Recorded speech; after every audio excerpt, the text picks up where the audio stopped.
do nível médio. Bem-vindos aí à nossa aula de História e Geografia Bíblicas. Hoje nós vamos estar tratando das lições 3 e 4, que fala dos impérios babilônico e do Império Persa. Vamos lá então?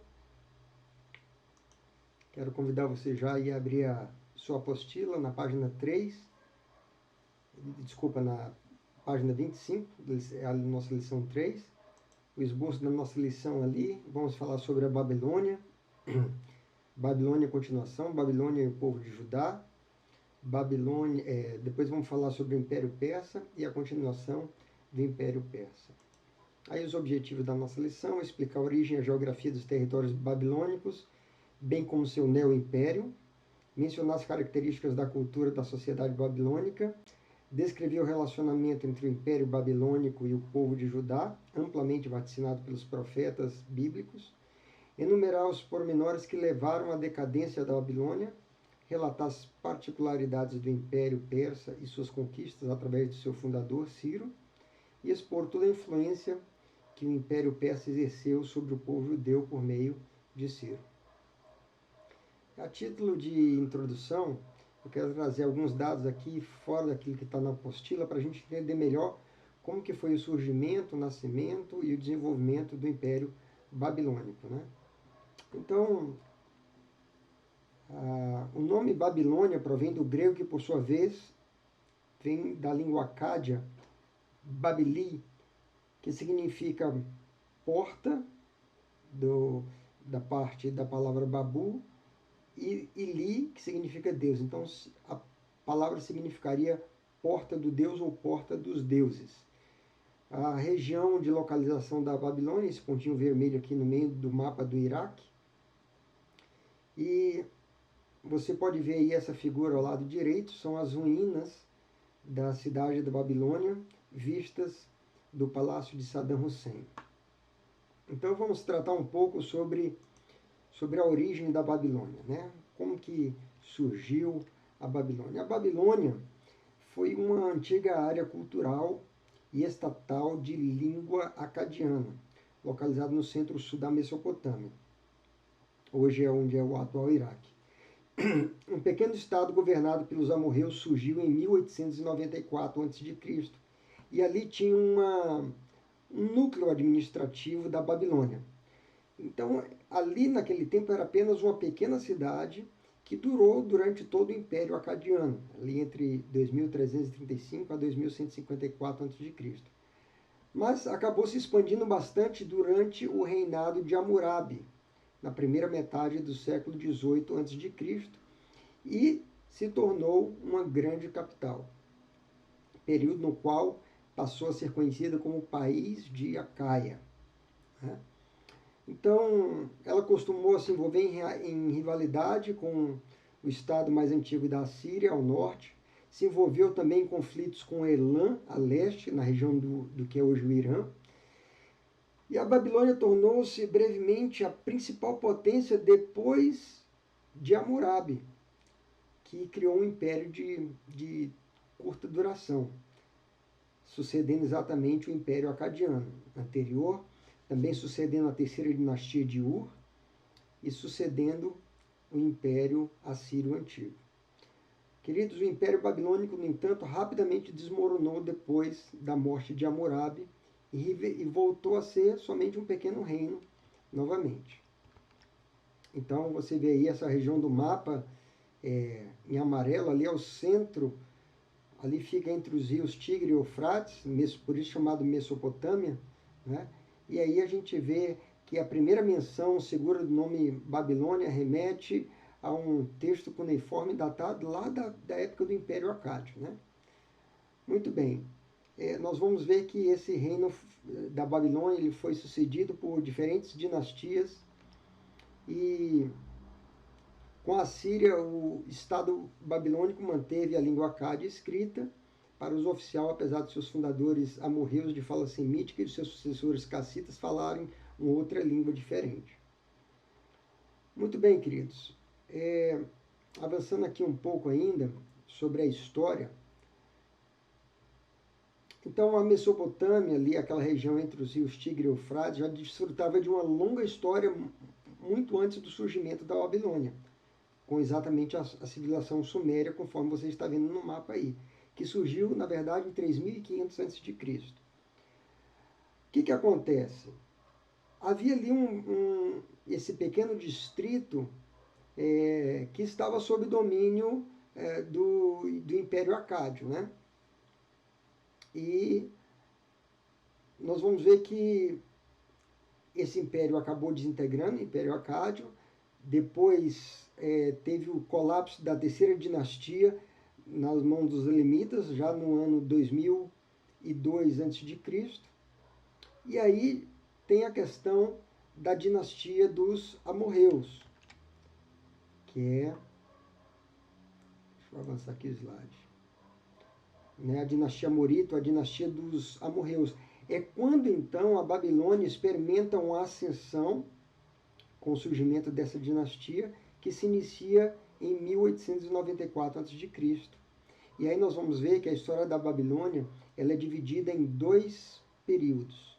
Tem a Paleo-Babilônia, o Império Paleo-Babilônico, ou seja, o Império Babilônico Antigo, e tem a Neo-Babilônia, o Império Neo-Babilônico, que depois da queda vem o ressurgimento, com Nabucodonosor II sendo a principal figura, nós vamos falar mais dele, estabelecendo aí o período de ápice, né, áureo da história da Babilônia. Bom, quando surge a dinastia Amorita, que aí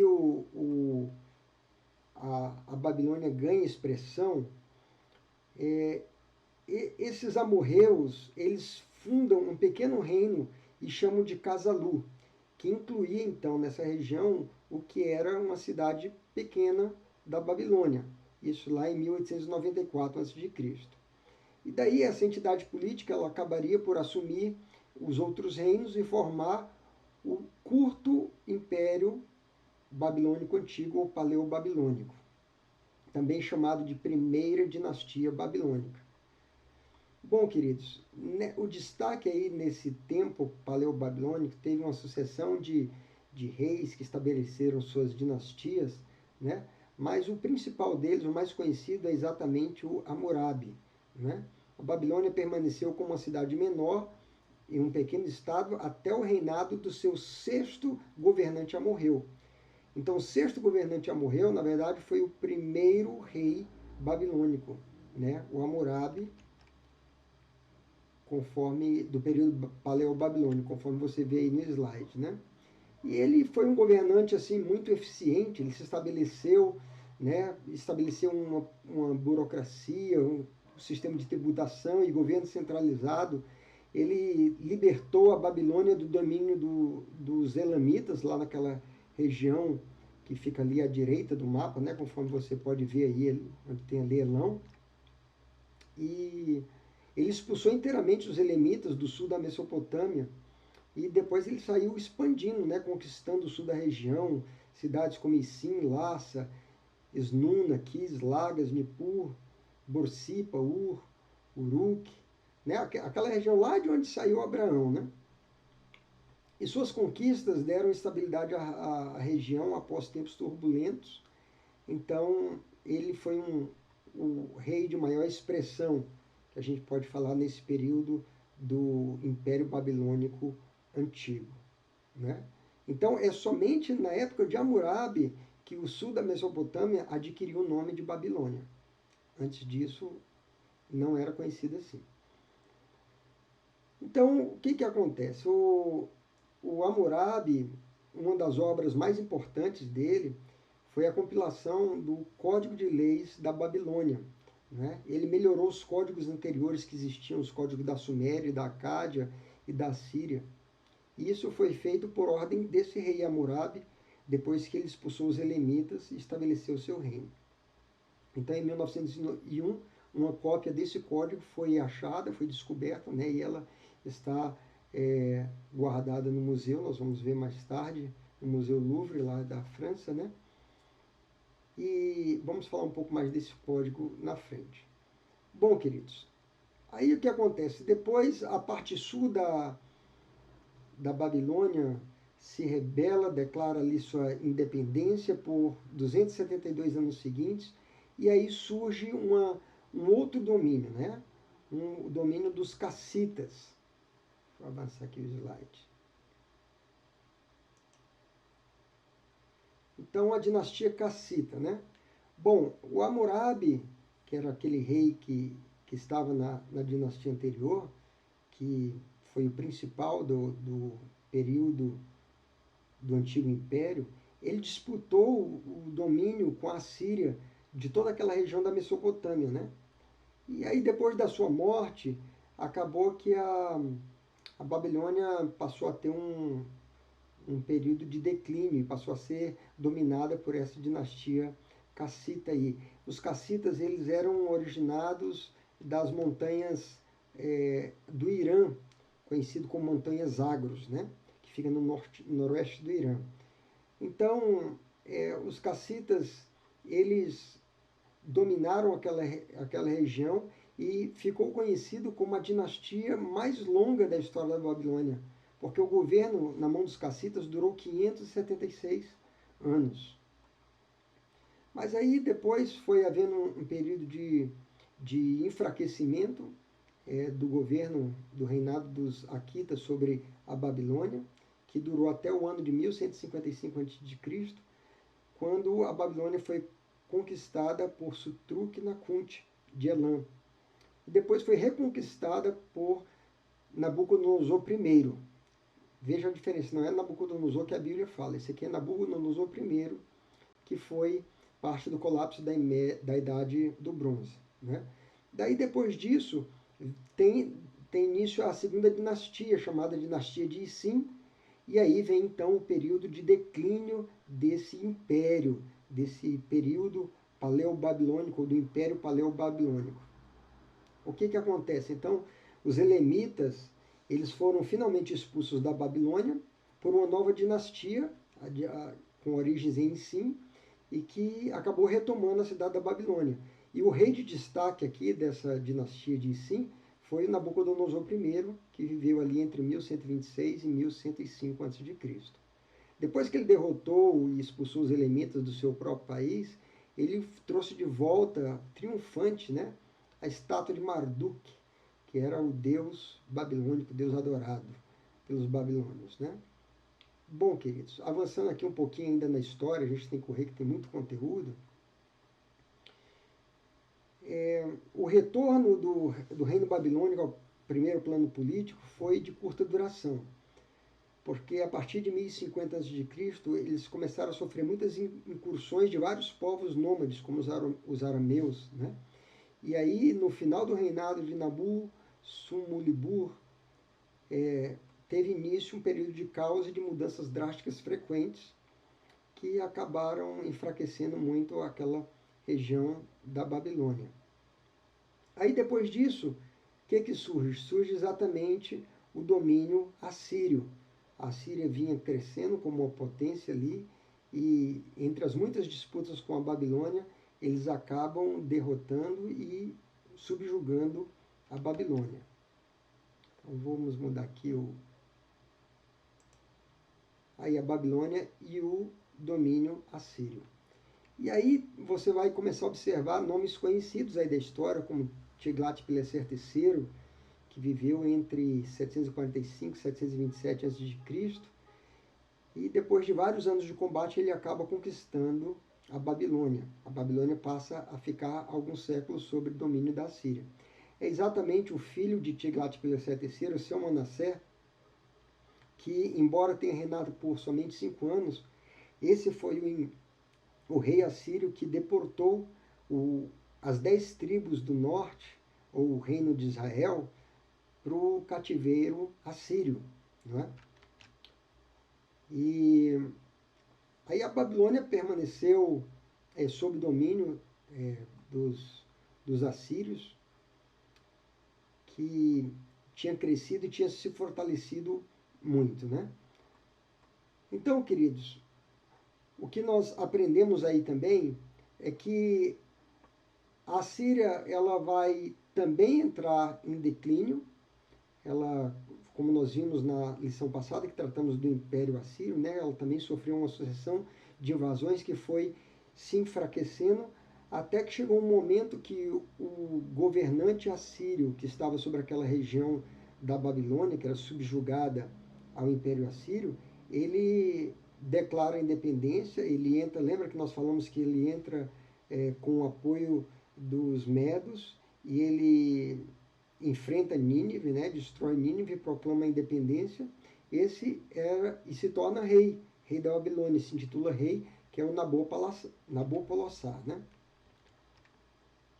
Então vamos falar um pouco sobre daí quando surge exatamente o Novo Império. Então, o Novo Império, ou o Império Neobabilônico, agora essa segunda fase, depois desse período de decadência e de longa data dominada pela Síria, finalmente, depois que a Síria enfraquece, Nebopolassar declara a independência e ele funda então o chamado Império Neobabilônico em 620 a.C.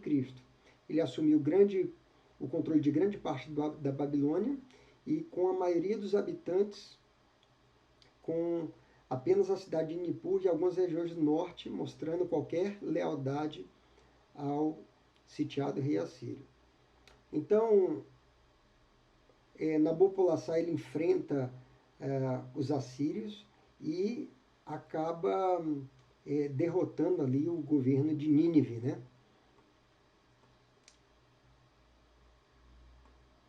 E aí o que acontece, queridos? Em 615, enquanto o rei assírio estava totalmente ocupado combatendo as forças rebeldes na Babilônia e na própria Assíria, o Siaxerxes lançou um ataque de surpresa no coração da Síria, e aí ele acabou saqueando cidades importantes ali, e Nebopolassar ainda estava preso no sul da Mesopotâmia. Então ali a gente vê que é quando esse rei Nebopolassar ele acaba se declarando o governante desse novo império, né?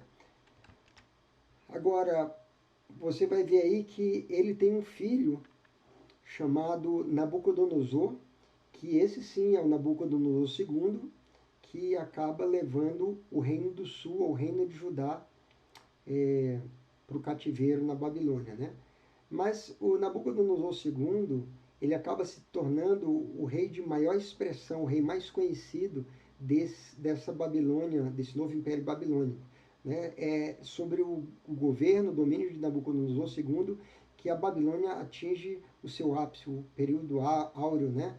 E nós vamos ver, quando a gente fala sobre a grandiosidade, as riquezas que tinha na Babilônia, como que esse rei fez muitas coisas ali, né? Então, eu preciso você gravar isso aí, o novo Império Babilônico, apesar de ter sido fundado por Nebopolassar e agora estava em ampla expansão por Nabucodonosor, teria que enfrentar um inimigo antigo, que era o Egito, né? Havia aquela disputa ali por aquela região, o Egito vindo do sul e os babilônios vindo ali do leste e do norte para dominar aquela região ali que envolvia a parte do Oriente Médio, né, de Israel. E aí ele acaba tendo que confrontar com o rei do Egito e Nabucodonosor acaba tendo vitória na que ficou conhecida como a Batalha de Carquemes, né, a famosa Batalha de Carquemes. Deixa eu ver o que mais que a gente pode falar aqui sobre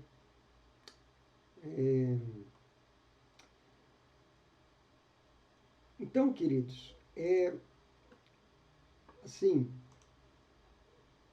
a questão dos caldeus só aparece mais tarde. Os babilônios ficaram conhecidos como os caldeus, mas essa tribo dos caldeus ela só vai surgir na região ali bem mais tarde, né? E quando já é no período neobabilônico, né? Do Império Neobabilônico.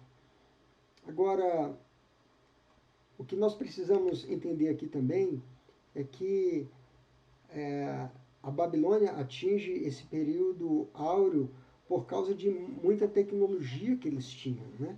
Eles tinham um sistema de irrigação muito avançado, eles dominavam a matemática, astronomia, mas se a gente pensar na geografia da Babilônia, você pode ver aí na página 28, ali nós aprendemos que a cidade da Babilônia ia de Bagdá até o atual Golfo Pérsico, compreendendo os territórios antigos de Sumer e Acade. Eles tinham uma posição privilegiada porque eles estavam localizados sobre o rio Eufrates, de um lado. Como a cidade se expandiu indo até aquela região do Golfo Pérsico, eles tinham o mar ali do Golfo Pérsico ao sul, e eles tinham o rio Tigre do outro lado.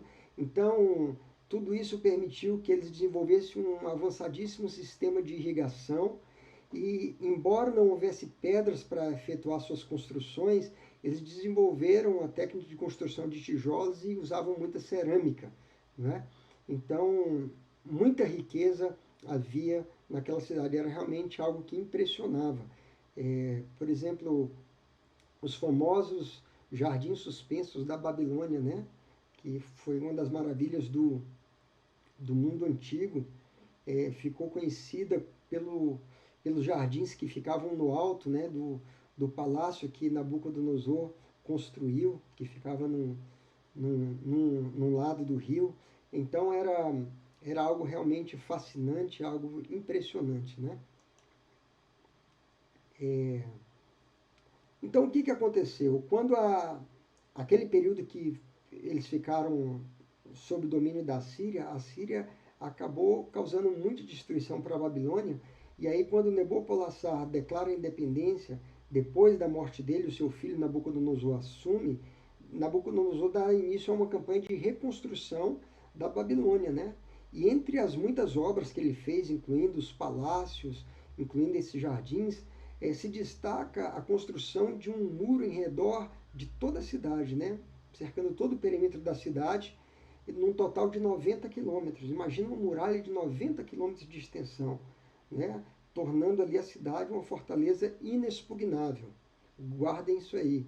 E mesmo eles tendo sofrido muitas invasões, a Babilônia, sob domínio de Nabucodonosor, não foi de Nabopolassar ou de nenhum outro rei, mas sob Nabucodonosor II, ela se tornou uma das 7 maravilhas do seu tempo. O destaque sobre a cultura babilônica é que eles se sobressaíam na matemática, astronomia, nas letras, e como falamos lá desde a época de Hammurabi, né, no período paleo-babilônico, a Babilônia era regida por um sistema judiciário impressionante, conhecido como Código de Hammurabi, falamos antes, né? E esse código tratava de vários aspectos da sociedade. Tratava sobre o casamento, ou seja, as pessoas se casavam com o regime regido pelo Código de Hammurabi. Guarde isso aí. Também esse código tratava situações de cumprimento de contrato, não cumprimento de contrato. Ali constava a famosa lei de Talião, aquela que diz olho por olho, dente por dente. Tratava sobre questões de falso testemunho, tratava sobre questões de roubo e receptação. Já lidava com situações de estupro, as relações familiares, sobre a relação entre senhores e escravos e também sobre a ajuda aos fugitivos. Então era um modelo de um sistema judiciário mais completo que existia da antiguidade. Era o famoso Código de Hammurabi. Está aí essa pedra com inscrições na língua deles, né? Inscrições cuneiforme, que está lá no Museu Louvre. Bom, queridos, então vamos avançando aí e vamos pensar agora qual que era a relação, então, da Babilônia com Judá. Porque nessa época aqui, do surgimento do do período neobabilônico, cujo destaque foi o rei Nabucodonosor II, a Assíria ela já tinha entrado em decadência e ela já tinha sido dominada pelos babilônios, né? Quando a gente viu ali que Nabopolassar ele se rebela contra a Síria, ele proclama independência, se junta ao apoio ali dos Medos, destrói, derrota Nínive, e aí o novo Império Babilônico surge, passa a dominar toda aquela região, e a Síria, que já tinha deportado as 10 tribos do norte de Israel, né, o reino do norte, agora já não existe mais o Império Assírio, quem domina aquela região é o Império Babilônico. E o Império Babilônico ele tem também uma política expansionista de conquistar outros territórios. E aí, o rei Nabucodonosor II, ele acabou sendo levantado por Deus como uma forma de reprimir a crueldade da Síria e a impenitência das demais nações daquela região do Crescente Fértil, da Mesopotâmia. Porque os assírios, se vocês lembram, nós falamos na aula passada, eram terrivelmente cruéis, né? Eles esfolavam as pessoas vivas, eles faziam pilhas de crânios na entrada da sua cidade, eles cometiam crueldades, eles deportavam as pessoas e espalhavam entre outras nações para tirar para tirar a identidade dessas pessoas, daquele povo. Então era um povo muito cruel. Já Nabucodonosor, ele era um estadista, ele tinha uma visão diferenciada.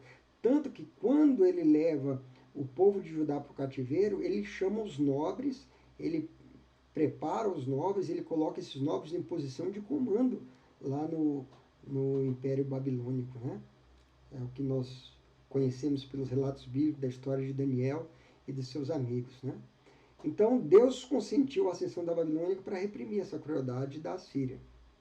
E aí, queridos, nós vemos que Judá, o reino do sul, o reino que ainda permanecia ali, cuja maioria dos reis que governaram eram homens tementes a Deus, inclusive, por exemplo, Ezequias, no tempo ainda do domínio da Síria, a Síria tentou avançar contra o rei Ezequias e tomar Judá, né, tomar Jerusalém, e a gente vê o relato bíblico onde o Senhor mandou o seu anjo ali e feriu 185 mil dos soldados de Sinaqueribe e ele foi derrotado.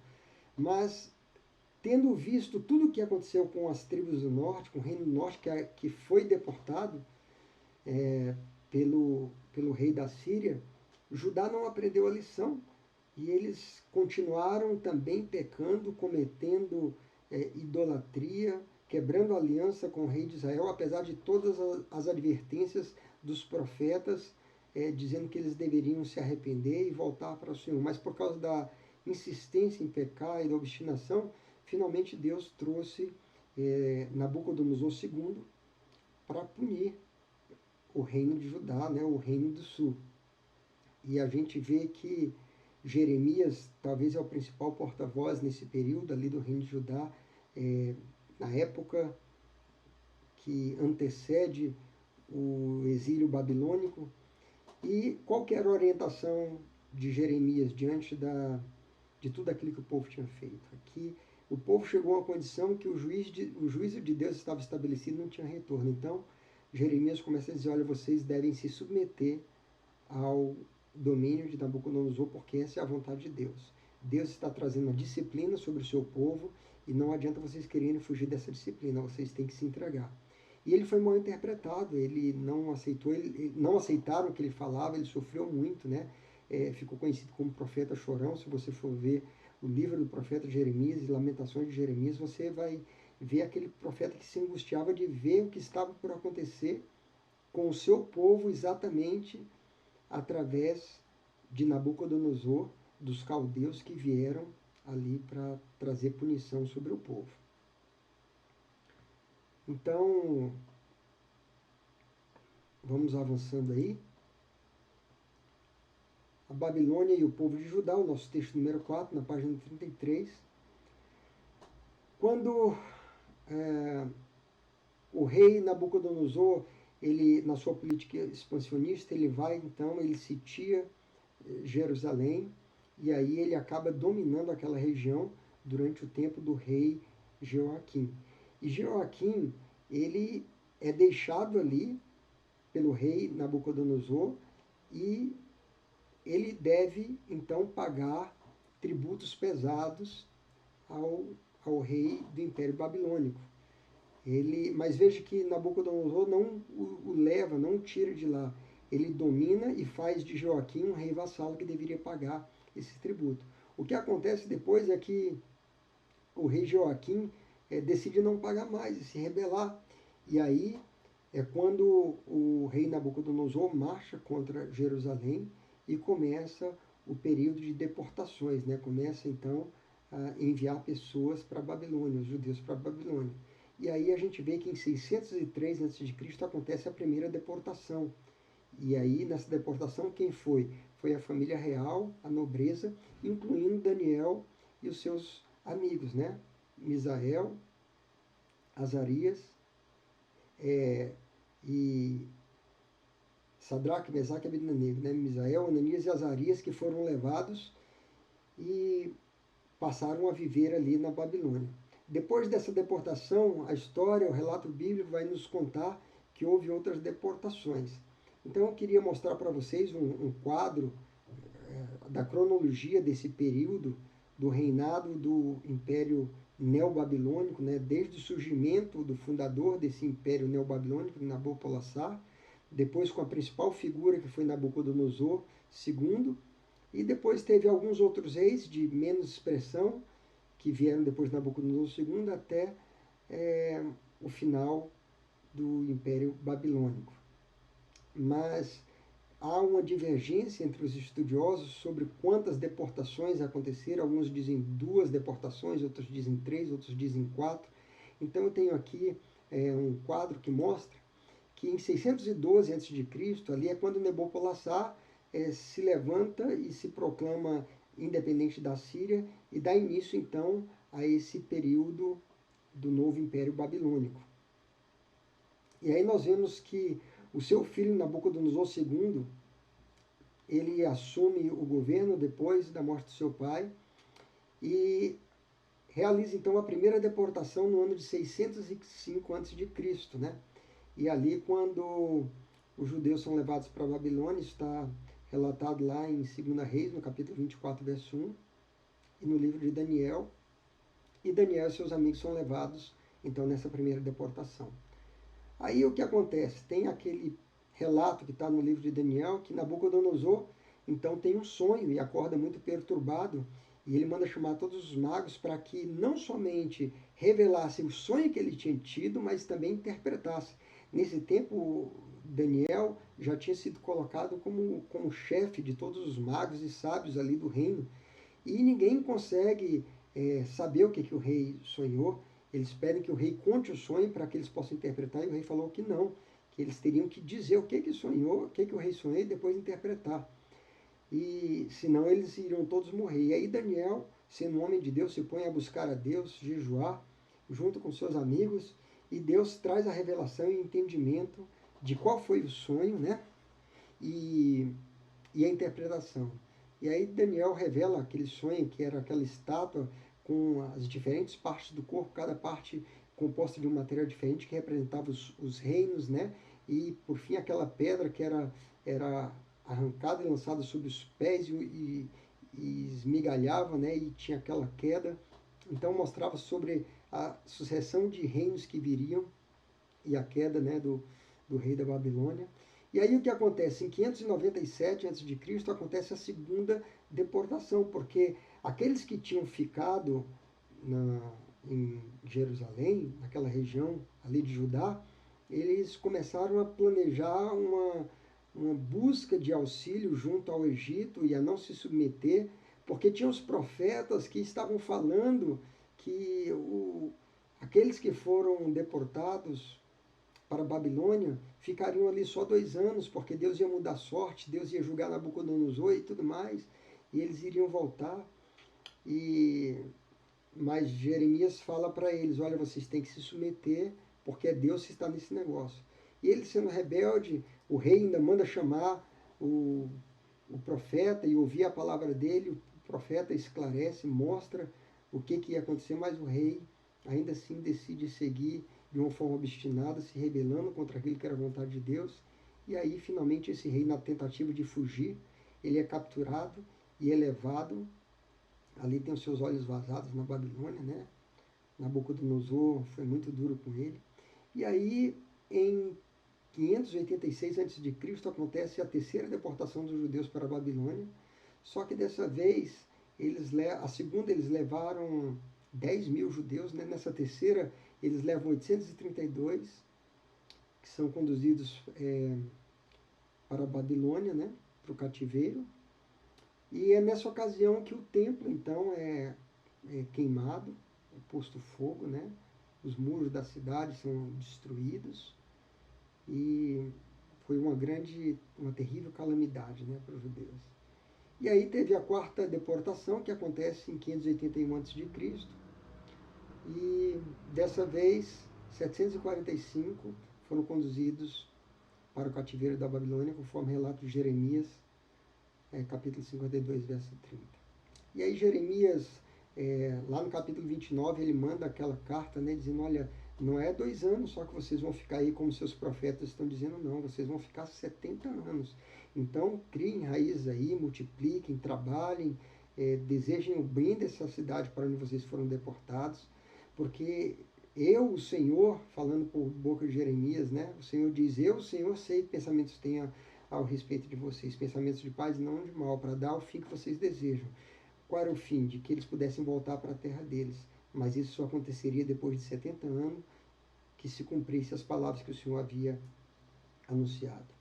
E aí o que acontece? Depois dessas deportações, em 562 a.C., chega o final do reinado do principal rei desse período neobabilônico, que é o rei Nabucodonosor II. E ele acaba morrendo ali, né? E aí, no ano 564 a.C., sobe ao trono, quando é o 37º ano do rei Joaquim, né, do rei de Judá, é quando Evil-Merodach, um outro rei desse período neobabilônico, ele estende graça, estabelece o rei Joaquim a condição de rei novamente, conforme está lá no relato de 2 Reis 25, 27 a 30. E aí, queridos, por final, em 538 a.C., o Império Neobabilônico, o novo Império Babilônico, chega finalmente ao seu fim, né? Com a morte do último rei, que também está relatado na Bíblia, que é o rei Belsazar, filho do rei Nabonido. Vocês lembram que Daniel ainda estava vivo e aquele rei, ele pega os utensílios do templo e começa a fazer uma festa, uma orgia lá, e ele vê aquela mão que aparece escrevendo na parede uma inscrição, e ele fica apavorado, tremendo, manda chamar os sábios, e aí Daniel vem e interpreta aquela visão, e dizendo, Mene, Mene, Tekel, Parsim, né, que diz, pesado foste na balança e achado em falta. E ali vem uma sentença de condenação contra aquele rei, e é exatamente o que acontece. Ele é o último rei, que ele acaba sendo assassinado pelo general do rei Ciro II, que é o fundador do próximo império que nós vamos falar na sequência. Então aí chega ao final o tempo da Babilônia. Mas desde ali, do início do reinado, né, até o final ali, foi esse tempo, exatamente o tempo que Deus levantou Nabucodonosor para trazer um juízo sobre o reino de Judá. Então aí o fim da Babilônia acontece em 539 a.C., acaba sua glória. Nesse período já tinha surgido uma coligação dos medos com os persas, que nós vamos falar aí quando falarmos sobre o próximo império, e Belsazar, que foi o último rei da Babilônia, morto pelo general de Ciro, né, do rei Ciro, que tomou a Babilônia. Você vê aí à direita uma tabela com os reis babilônicos, né? Essa tabela está lá no Museu Britânico. Então começou com Nabopolassar, o que fundou o período neobabilônico, o Império Neobabilônico. Depois teve Nabucodonosor II, que foi a principal figura desse império, que é esse rei que a Bíblia trata bastante ali na relação com Judá, conforme nós vimos. Depois teve Evil-Merodach, que é esse que concedeu benevolência a Joaquim, o reestabeleceu como rei. E depois teve esses outros reis aí, o Neriglissar, Labachim-Marduk, e o Nebonido, que foi pai de Belsazar, que acabou sendo o último rei do período neobabilônico. Ok, queridos?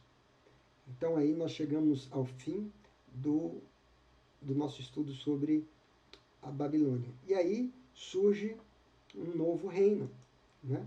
o Império Persa. Aí está na página 5, na página 35, nosso texto número 5. E de onde surgiu o Império Persa? Qual era a origem? Né? Conforme nossa apostila aí, era um caldeamento de várias tribos do Planalto iraniano, né? Envolvendo os cassitas, elamitas, gutitas, lunubitas. E esse grupo, né, esse lugar, esteve no anonimato por muitos séculos. Né? E a Pérsia só foi descobrir a sua força a partir do momento que ela se aproximou da Média, porque a Média, então, era um reinado forte, né?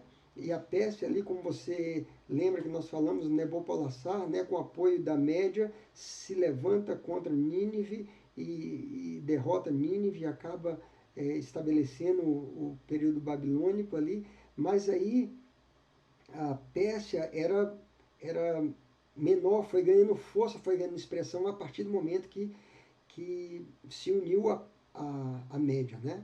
Então, antes da sua ascensão como potência mundial, ela não passava de um estado vassalo da Média, ou seja, eles eram dominados, subjugados, pagavam tributos, e era um estado vassalo. Mas nós vamos ver que com o tempo essa situação inverteu. Nós vamos ver que a Pérsia se torna predominante e a Média subjugada à Pérsia.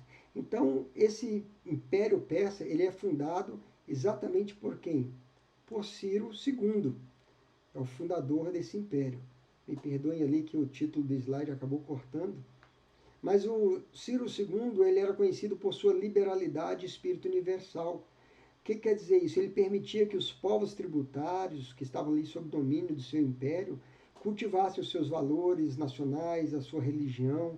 Ele não buscava atacar, destruir a identidade, a cultura, os valores do povo, como os assírios faziam.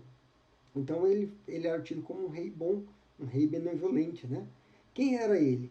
Ele era filho de Cambises e neto de Ciro I.